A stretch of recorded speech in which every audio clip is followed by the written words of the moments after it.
Regional trains in Germany moved a staggering 1.6 billion people in 2022, and that number has only gone up since then. While they're not as exciting or as fast as the high-speed ICE trains famous in Germany, regional trains carry 10 times the amount of people, they connect even the smallest towns across the country into the rail network, and they run on a much more reliable schedule. This week, I'll take you on a regional rail journey between the cities of Leipzig and Dresden, share some information about the two places, and then Chris and I will make some comparisons to city pairs in the United States to see what we might be able to learn about how to make regional rail work back at home. To start, we'll jump right in with my first connection of the day, boarding the train at the train station in Jena, where I'm currently living. Jerry and I are on our way to the main train station here in Jena, basically heading from Jena to Leipzig and then from Leipzig to Dresden. We have a concert we're going to tonight, but I figured this could be an interesting opportunity to talk about regional rail here in Germany and make some comparisons to city pairs in the United States that are a similar distance between Leipzig and Dresden, similar metro sizes. So we'll pick it up from the train station over in Leipzig after we take our train, which will be about an hour and 10 minutes. While this leg of the journey is not the main point of the episode, there are roughly 14 direct trains per day per direction between Jena and Leipzig. This includes regional trains, as well as a few ICE and IC trains. There are a lot more options to get between the two cities though, many of which have a timed connection, making it so that you can have an easy cross-platform transfer that you'll know you'll make on time. After about an hour, we made it on time from Jena to Leipzig. Got the express train, the regional express, so we only made probably 4 or 5 stops along the way. It is about the same amount of time as driving. What we're here for is to talk about the connection from here in Leipzig over to Dresden. So we have about a 45-minute layover, which gives us just enough time to show you around what is actually Europe's largest train station. Most people probably, if you're from the United States, you might not even have heard of Leipzig before. If I'm being totally honest, until about a year ago, when Jerry and I were considering moving here, I had never really heard of it before. So to know that it has the largest train station in all of Europe is pretty impressive. And we're talking about structure. This is not the busiest train station in all of Europe, but it is the largest. It sees about 120,000 passengers per day, which is fairly impressive, but nowhere close to the busiest. In addition to having just this massive train hall with 21 platforms, you also have essentially an entire mall down below all of the platforms, which is pretty interesting. If you're based in Germany, it's fun to know that things in the mall, a lot of them are actually open on Sundays. For those of you not familiar, on Sundays in Germany, most stores are closed, even the grocery stores. Couple fun facts about Leipzig though. So population-wise, just to give folks an idea, is about 600,000 people in the city of Leipzig. The metro area is not much bigger. It's only like 610,000. A lot of that has to do with the fact that Leipzig, once you get outside of the urban core, turns pretty rural pretty quickly. You can see that when you're kind of coming in on the train. Cities in the US like Portland, Oregon, and Memphis, Tennessee are good comparisons for size. In a bit, when we get over to Dresden, we're going to talk about how many trains actually go back and forth between these two cities every single day. But that just gives you a little bit of a point of comparison. Speaking of how many trains go back and forth between these two cities every single day, as you're watching, think about it and take a guess down in the comments below before I give you the actual answer later on in the episode.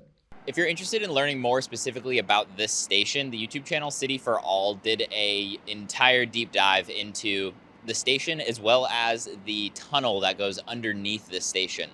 It was really only opened in the 2000s. It had been talked about for decades and decades. But now the city of Leipzig's S-Bahn is able to be through running right underneath where we're standing right now, connecting different parts of the cities together in a more seamless way. We just talked about the North Station and South Station in Boston. There used to be a similar arrangement here in Leipzig where the S-Bahns did not intersect right through this Hauptbahnhof in the middle of the city, but now they do, and that YouTube video by City for All is definitely recommended to check out. As far as how folks are arriving here at the Hauptbahnhof in Leipzig, it connects really seamlessly to the city's tram network. There are a whole bunch of tram stops right out in front, as well as the bus network, and then as I mentioned, the S-Bahn, which drops you off right underneath the station. That will be important later when we talk about how folks can get to the Hauptbahnhof in Dresden, and then when we start to talk about city pairs in the United States where this sort of regional rail could make sense, what the sort of transit connections are in those cities. One fun fact that Jerry just pointed out is there's a lot of bike parking right over there, which is pretty nice. And there's a lot of bike parking at all of these stations as well. So in addition to the trams, the buses, the S-Bahns, a lot of folks are biking to the stations, and you'll actually notice a lot of people taking the bikes on the trains with them as well. With all that being said, though, I'm going to walk around the station, get some shots for you all to be able to take a look at what this station here in Leipzig is like. And then we're going to head back over to a platform fairly close by. We got to figure that out to catch our train to Dresden. There was a slight delay with our regional train of about 15 minutes, but we boarded the busy train and we were on our way to Dresden. Between Leipzig and Dresden on the roughly hour and 35-minute journey, there are actually 15 stops. These stops are generally in smaller towns, as the area between these two cities is mostly rural. The ICE trains, which go direct between the two cities, cut almost 30 minutes off of the journey. For Jerry and I, though, taking the regional train comes at no extra cost, as we have the Deutschland ticket. This ticket covers the cost of public transportation in basically every city across the entire country, as well as regional trains, for only 58 euros per month. So for us, the extra 30 minutes was no big deal compared to the fairly expensive ICE train. This was a last-minute trip, and the tickets would have been over 50 euros each. Instead, we were able to travel from Vienna all the way to Leipzig, covered by our Deutschland tickets. Dresden, though, has a population similar to the size of Leipzig for the actual city of about 600,000, but the metro area for Dresden is a lot bigger, somewhere around 1.3 million. The actual amount of people who live in close-ish proximity to the city, though, kind of like the urban area, is more like 700,000 or 800,000. Dresden is sadly most famous for the fact that it was almost entirely destroyed during World War II. It was near the end of the war, and the entire city was basically bombed. So a lot of the buildings in the downtown area have actually been rebuilt and are not original to the kind of pre-war era. Dresden Hauptbahnhof, though, in comparison to Leipzig Hauptbahnhof, is definitely much smaller. Still a nice-looking station, but this really only has about 8 platforms instead of the 120,000 visitors and passengers each day that the Leipzig train station sees. This one sees about half that at about 60,000. It does see all of the same types of services, though. You've got the regional trains, you've got the ICE trains, IC trains, connections to destinations both near and far in Germany, but also to neighboring countries. One other fun thing that I want to mention just before we kind of get into actually how many of these trains run back and forth each day is that there are 2 other fun little pieces of transit in Dresden that we're going to check out as another train pulls in behind Jerry here. And there's a funicular as well as like for lack of a better term, it's a monorail that goes up a steep hill. So tomorrow at some point, we're going to check those out as long as Jerry lets me to do that. They probably won't be included in this video, but we'll definitely make sure we put something together for folks on Patreon, which is a good way that you can support the show if you're interested in doing so. Also outside of the station here, this station is also served by the region's S-Bahn, trams, and buses, very similar to in Leipzig. Because we were spending the entire weekend in Dresden, we had a chance to really try out the city's public transportation system. Overall, despite the city not having an U-Bahn or anything too fancy, I was really impressed. The trams ran frequently and on time, connecting us to most of the destinations that we wanted to get to. We even ventured off on some buses to make it out to the Dresden Schwebebahn, which I had mentioned before. There's more on that posted in a bonus video on our Patreon.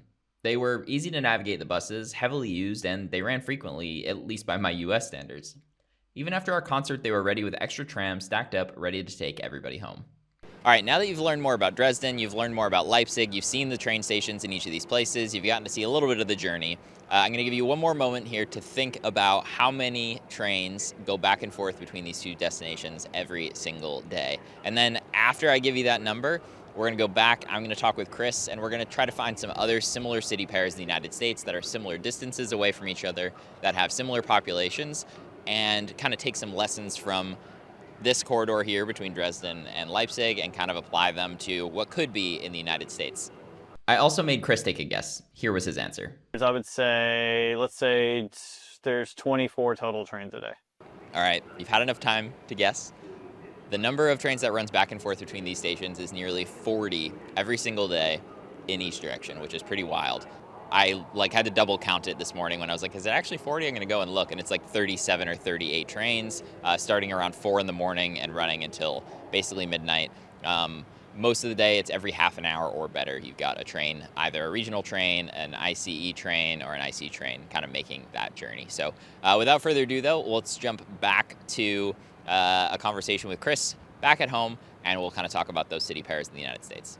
All right, I hope you guys enjoyed kind of our first dive into transit here in Germany. Again, very excited to bring more of that sort of stuff to everybody as I'll be living here for the next few years. And we also have a fun, exciting announcement here, Chris.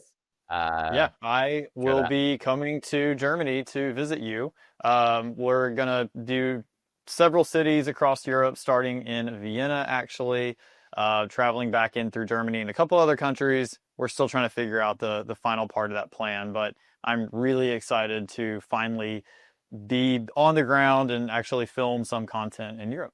Absolutely. Yeah. There'll be a lot of fun stuff coming. If you want to find out about some of that stuff early and support trips like that to help make them happen, the best way to do so is via our Patreon. And if you haven't seen it yet, we also did an awesome summer trip where we took the Northeast Regional between Boston, Philadelphia, as well as Baltimore. And we also got to interview all sorts of transit advocates and actual like agency officials along the way too, which was pretty amazing. But And if you're listening to us or watching us from Europe and you happen to be somewhere in that region between Vienna and Lower Germany and all that area, hit us up. Maybe we're going to be in your city. with all of this, though, I've kind of promised on the show in the past that I've wanted to make all of this sort of content where we're looking at Europe and the United States and not to do what some other folks on YouTube have done, which is essentially say North America is unsalvageable. I don't believe that. So we kind of wanted to take a look at a few city pairs in the United States and compare them to this city pair of Leipzig and Dresden, kind of treat them as a bit of a case study. And there are three we're going to dive into. The first two are actually pretty, size comparable, similar distances. And the last is more of like, here's a success story of regional rail in the United States, but the populations are much bigger. So to start off, though, we're going to stick close to home because it's actually kind of the perfect example, if I'm being honest, both in terms of populations and the distance. Not necessarily the whole populations because San Antonio is huge, but populations within a reasonable distance of a train station where it could be in the downtown core. So Austin and San Antonio are about 75 miles apart. The metro area in Austin is 2.2 million. The metro in San Antonio is 2.6 million. So that does make them larger than Leipzig and Dresden. But if you kind of were to work into the urban core a little bit more of folks who have some transit accessibility, it's fairly similar. And the driving distances or the distance between the cities is similar. Yeah, but instead of having 40 plus trains a day, we have one Amtrak going in either direction per day. Yeah, not great. Not only is that not great, the train also takes around 3.5 hours to go between Austin and San Antonio, and driving, typically you can get there within about 2 hours, maybe just under, without a lot of heavy traffic. So the time savings also aren't really there on the train. But there is an effort to improve this. We did an episode many months back with Travis County Judge Andy Brown, where we interviewed him and his effort to sort of kickstart this rail initiative between Austin and San Antonio. It used to be called Lone Star Rail. Now it has a different name. But there is still an effort that's alive between the two cities to connect them with more rail options. Yeah, and what's nice is, I mean, there is a rail line that already exists. Unfortunately, it is owned by Union Pacific, and they're not necessarily super excited about working with passenger rail groups here, but apparently some of that has changed. There have been some productive conversations, so fingers crossed that maybe, something can still happen here. The main issue right now is it's single-tracked, and Chris and I have actually ridden this train on our San Antonio using only public transit episode. We took the train down to San Antonio and we ended up taking a Greyhound bus back. But the vast majority of the journey that took a long time was just the last stretch into San Antonio was on very, very slow tracks. So it does seem like the sort of thing that with a bit of investment could be improved. One other thing that this section has going for it, between Austin and San Antonio, the area is growing so fast. You've got both New Braunfels as well as San Marcos, which are both really growing communities. You've got university in in San Marcos. There's a lot of potential ridership between San Antonio, Austin, New Braunfels, and San Marcos. You could have this with the two stops in the middle. And yeah, I just really think that it would be heavily used. You mentioned the driving distance between Austin and San Antonio. That time is super unreliable, just given the amount of traffic that's going between these. And it's only going to get more unreliable as all of these areas continue to develop more and more and more. Unfortunately, in a lot of cases, just like huge sprawling suburb after huge sprawling suburb after huge Yeah. sprawling suburb. That's not to say that there isn't density, occurring in a lot of these places, but there is a ton of sprawling suburbs with a lot of kind of car-dependent infrastructure. But once you are in these cities, there is a pretty robust public transit network. I lean a little more heavily on Austin being a little easier to navigate, but San Antonio also has a massive bus network that is really centralized on downtown where you would arrive via that train. So if you are coming into San Antonio, you arrive in downtown, the network sort of spiders out, and you can get almost anywhere that you need to go fairly reasonably with San Yeah, Antonio. yeah, yeah. If you're interested in seeing more about what public transit is like there, you can go back and look at our San Antonio in a Day episode to check that out. Totally. Yeah. And I mean, when I look at it, it's just like, is there halfway decent frequent service getting you to these places? Because what's important to note about Dresden and Leipzig is that there isn't a fancy U-Bahn network subway that kind of takes you all around the city. The most kind of integral part of their transit systems are buses and on-street trams. There is an S-Bahn system that kind of stretches further out, but it's not among the bigger ones. Like in some of the larger cities you'll see, most people are riding the trams and buses to get around. And we can do that in the United States. Like it doesn't have to be some massive undertaking to have reliable frequent buses. And if you have reliable frequent buses mixed with this regional rail, it really could be set up for success. So fingers crossed that we can maybe someday get this over the hump in Austin and San Antonio to get some regional rail going. The next city pair that I wanted to compare is Tampa and Orlando. So we've talked about Tampa and Orlando a handful of times now when we've covered Brightline. So Brightline obviously currently runs from Miami, kind of up the east coast of Florida, and then currently terminates in Orlando. We talked about earlier this year how both Brightline as well as Sunrail, which is kind of the one commuter line in Orlando, have been talking about extending further to the west using the Sunshine Corridor. And that would be able to bring Brightline to Tampa, which would actually give us the beginnings of regional rail between Tampa and Orlando, which, I mean, again, we kept making the joke in that episode, like, this is Florida. Like, if Florida can do it, we should be able to do this in the rest of the United States. Yeah, I think Texas needs to look at Florida and say, like, oh, we can do better. I also think Texas should look at California and say we can do high-speed rail better. But, that's going to take Texas really, really pushing it.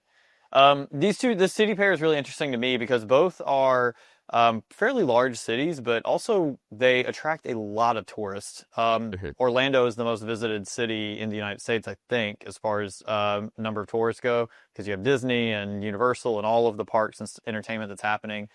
In Tampa, you have beaches along the Gulf, you have Busch Gardens, you have the Tampa Bay Buccaneers. You have a lot of stuff happening in Tampa as well that draws huge crowds of people. It seems like a no-brainer to connect these two cities and then continue on and even connect Miami to Tampa and make sure that this sort of central Florida corridor is well served.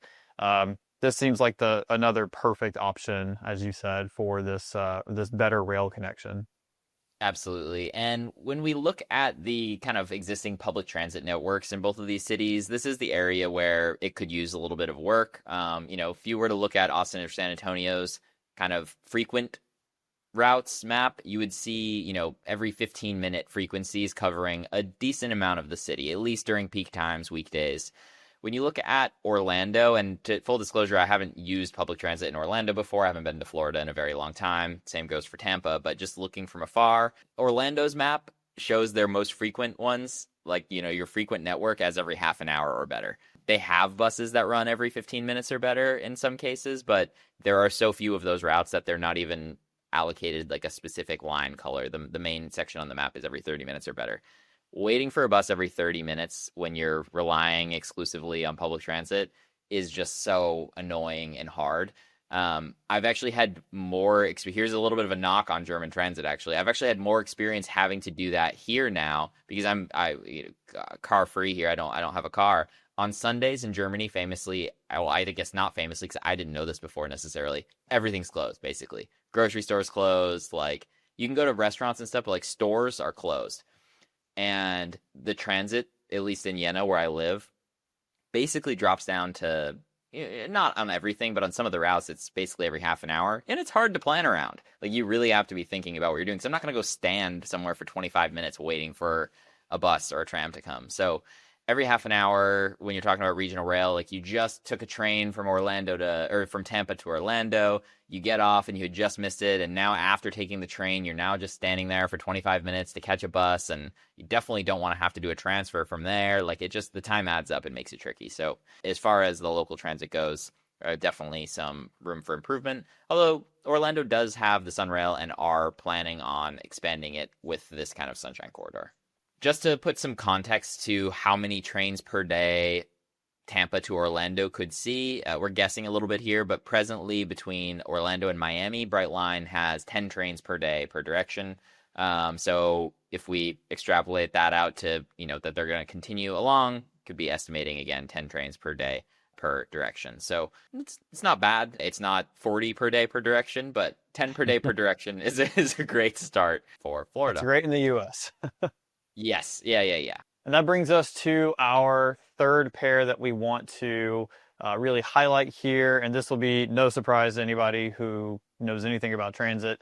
But our most successful city pair in the United States would be New York to Philadelphia. Obviously, these are two massive cities, with New York being the largest city in the United States. And Philly being also in the top 10 largest cities. New York metro is around 8.5 million.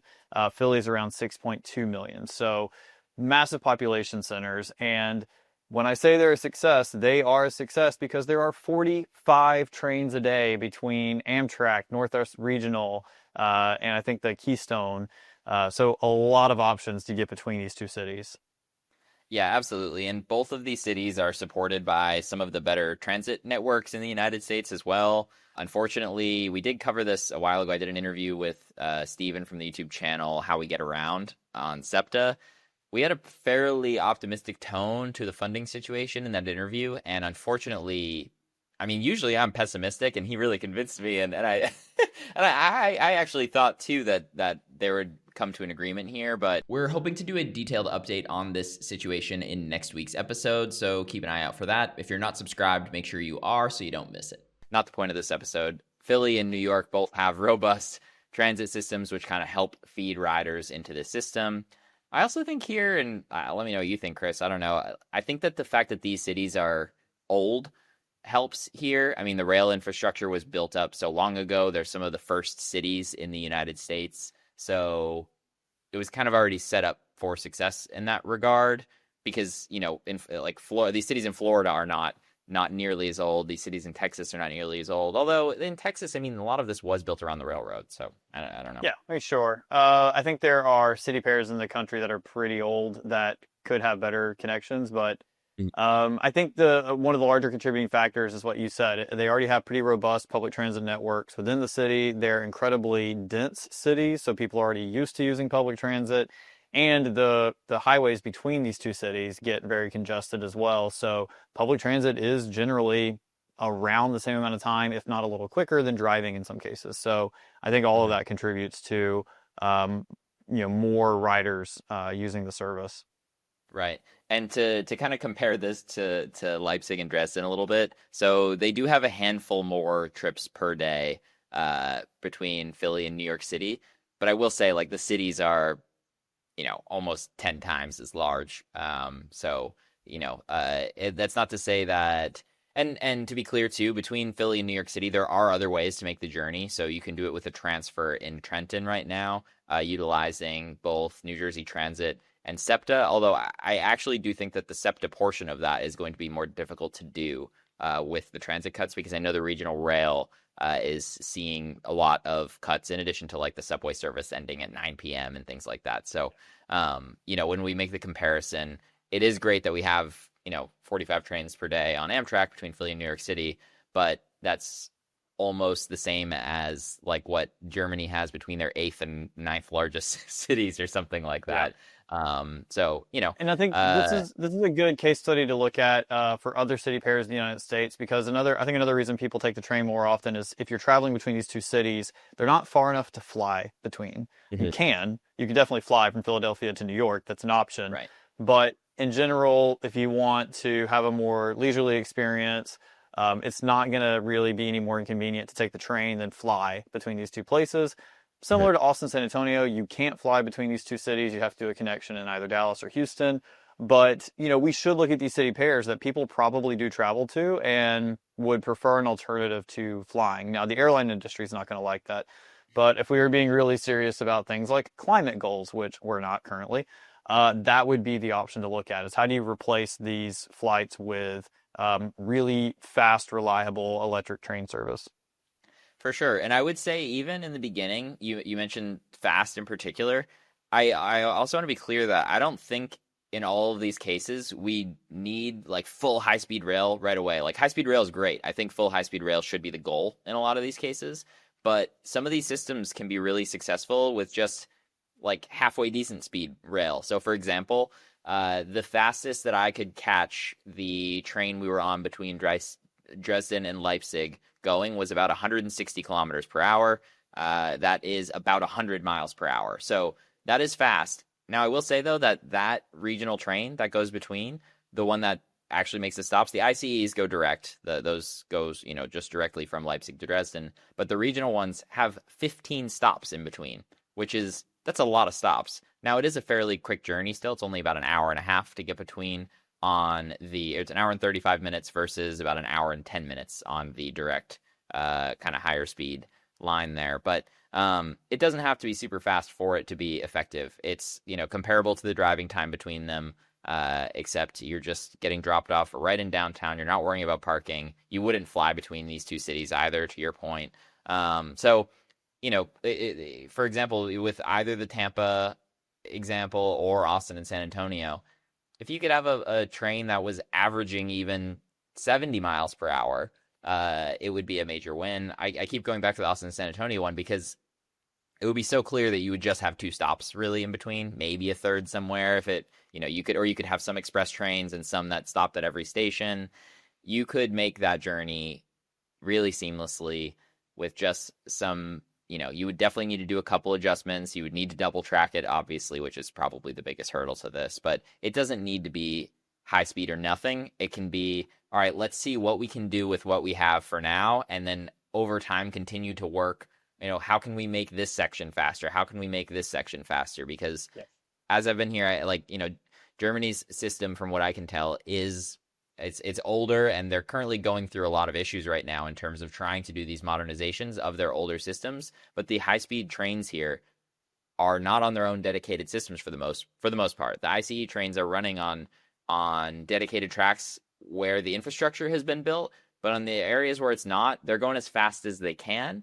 But they're working with what they have and trying to build out more over time. And more recently, there's been money kind of being allocated to some of this stuff, but the can was kicked down the road for too long. So in the United States, let's chip away at what we can. I think the bones are there. We have the rail infrastructure in some places. We have the right-of-ways in some places. In some places, we're going to have some conversations about finding the right-of-ways. But it doesn't have to be some massive undertaking. We can achieve it. Yeah, absolutely agree. I just want a train that runs an average of 90 to 100 miles an hour, and I'd be happy. Yeah, absolutely. But with all that being said, if you are interested in other city pairs that you want us to look at, or if you have examples that you think would fit into this model of city pairs that would benefit really greatly from increased rail traffic, let us know. Put them in the comments and provide that feedback. Absolutely. And if you want to support the show directly, the best ways to do so are via our Patreon. You can also buy us a coffee or check out the merch store down below. If you are in Europe, as Chris said earlier, somewhere in kind of Austria, southern Germany, we're still kind of deciding where we will head off from there, definitely reach out. We would love to connect with folks on that trip.